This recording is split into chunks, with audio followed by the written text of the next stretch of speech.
Rishi Sunak has set out a series of key changes to the welfare system aimed at controlling spiralling costs, cracking down on inactivity, long-term sickness and benefit fraud. The Prime Minister spoke of the moral mission to reform welfare as he announced major changes to the system in a speech on April 19, which led to criticism and accusations that the proposals are a full-on assault on disabled people. Mr. Sunak repeatedly stressed that the system as it stands is letting people down by not being focused enough on the work they might be able to do. He insisted the changes, including a change to the fit note process, stopping benefits if someone does not comply with conditions set by a work coach, and a pledge to tighten the work capability assessment, are not solely about cutting costs. He also announced that Personal Independence Payment (PIP) will be given a major overhaul with a new consultation set to launch in the coming days, specifically looking at changes to the eligibility criteria, assessment process and types of support that can be offered through the disability benefit. Mr. Sunak said the consultation on proposed changes to PIP will provide a more objective and rigorous approach in the benefits system. He suggested greater medical evidence could be required to substantiate a PIP claim, and that some people with mental health conditions may be offered talking therapies or respite care rather than cash transfers. The PM said that people with less severe mental health conditions should be expected to engage with the world of work as he set out the UK government's new plans. However, disability equality charity Scope said the extent of the proposed change to PIP was unexpected and feels like a full-on assault on disabled people, which could leave some destitute. The PIP reform would only apply in England and Wales, as 218,859 people in Scotland currently on PIP will move to Adult Disability Payment (ADP), and the devolved Social Security Scotland IT system before the end of 2025. Scope's James Taylor said calls were pouring into our helpline from concerned disabled people. He said, in a cost of living crisis, looking to slash disabled people's income by hitting PIP is a horrific proposal. Sanctions and ending claims will only heap more misery on people at the sharp end of our cost of living crisis. Other proposed changes to the benefits system. Prime Minister Rishi Sunak has announced plans to make the following changes to the welfare system. Removing benefits from the long-term unemployed who do not accept a job. There are more than 450,000 people who have been unemployed for 6 months and over 250,000 who have been unemployed for 12 months. The UK government says there is no reason why these people should not be in work when there are currently over 900,000 vacancies. New legislation will be put forward in the next Parliament to change the rules so that anyone who has been on benefits for 12 months and doesn't comply with conditions set by their work coach, including accepting available work, will have their unemployment claim closed and their benefits removed entirely. Amending work capability assessments. The Prime Minister confirmed that the work capability assessment will be tightened so that people with less severe conditions will be expected to engage with the world of work and supported to do so.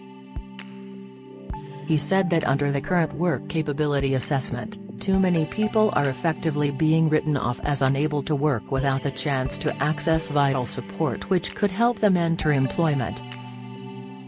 He explained that the UK government is committed to removing the Work Capability Assessment (WCA) entirely and introducing a new personalised, tailored approach to employment support, with the aim of helping disabled people and people with health conditions reach their full potential. The planned reforms are expected to reduce the number of people assessed as not needing to prepare for work by 424,000 by 2028-29. Review of the Fit Note process. The Prime Minister has also announced a review of the Fit Note system to stop people being written off as not fit for work by default and instead design a new system where each Fit Note conversation focuses on what people can do with the right support in place, rather than what they can't do.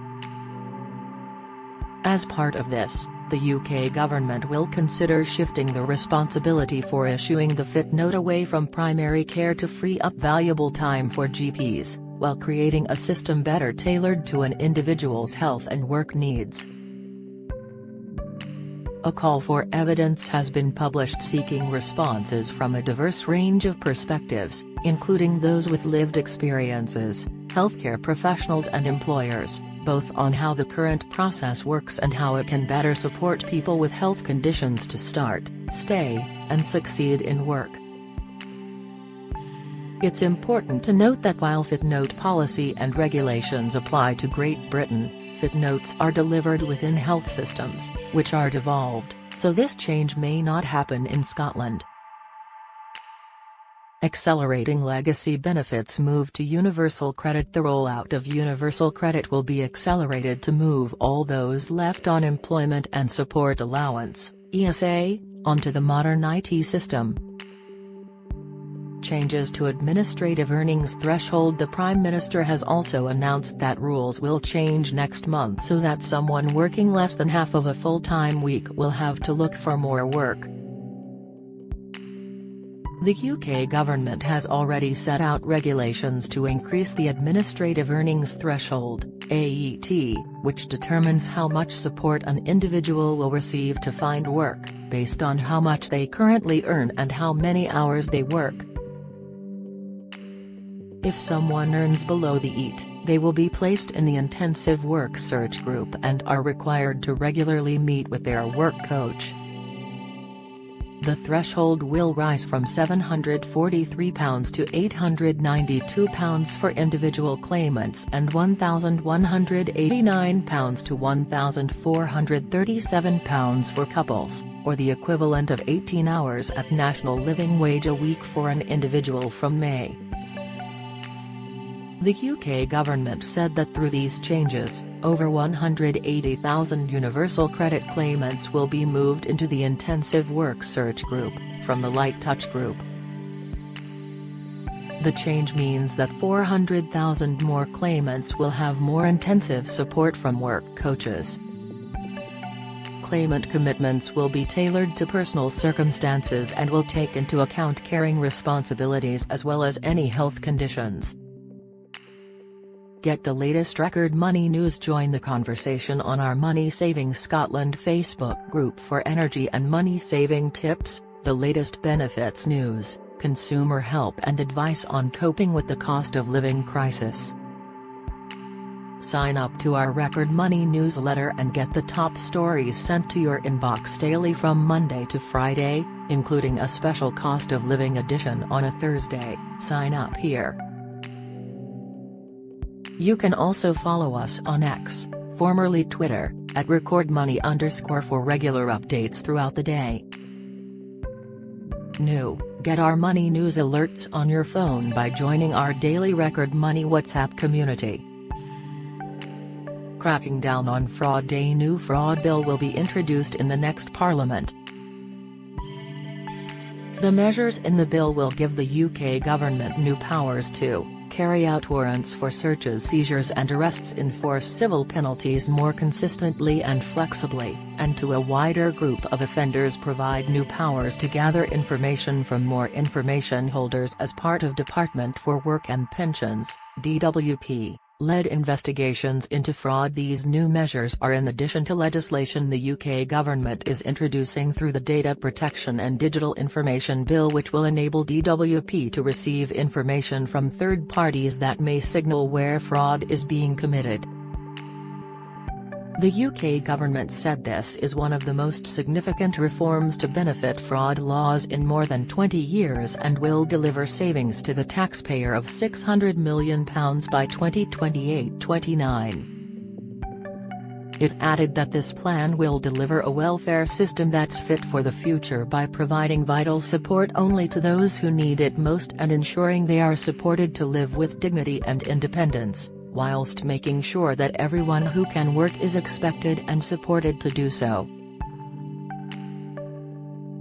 Citizens Advice Scotland's Social Justice Policy Officer Erica Young said, "The Prime Minister is right to want to support people into work and about the positive effects work can have for people living with a chronic condition, but rhetoric around sick note culture simply does not match the reality of our social security system, and the importance of supportive relationships with GPs to those struggling with work due to their health." Increasingly cabs are advising people who do not have enough to live on because years of soaring bills have wiped out their financial resilience. Many disabled clients in receipt of Social Security payments are choosing between buying food and charging essential medical equipment. Many are not accessing support at all. She added, "There is a real risk this sort of language can create a culture of fear and put people off seeking any type of help, including the support offered in Scotland based on the principles of dignity, fairness and respect." Join our daily Record Money WhatsApp community here to receive alerts on the latest money news from benefits to shopping deals.